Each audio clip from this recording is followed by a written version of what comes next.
Hello' everyone, আজি আমি নামঘৰলৈ বুলি ওলালোঁ। আমাক ৰঙামাটি হেঞ্চোৱা গাঁও বৰনামঘৰত ভাগৱত পাঠ হৈ আছে। দেখিছেনে, আমি নামঘৰলৈ গৈ পালোঁহি।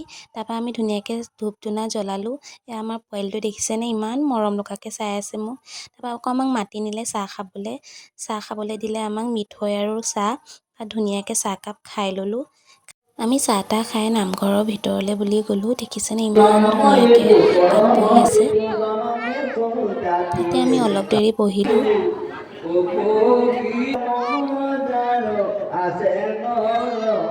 তাৰপৰা আমি বাহিৰলৈ ওলাই আহিলোঁ।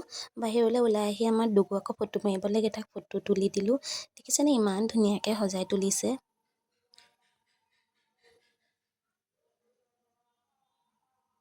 তাৰপৰা আকৌ আমি ঘৰলৈ বুলি ওলালোঁ। আজিৰ ভিডিঅ'টি ইমানতে। যদি মোৰ ভিডিঅ'টো চাই ভাল পালে লাইক কমেণ্ট শ্বেয়াৰ কৰিব আৰু ছাবস্ক্ৰাইব কৰি দিব। Bye bye.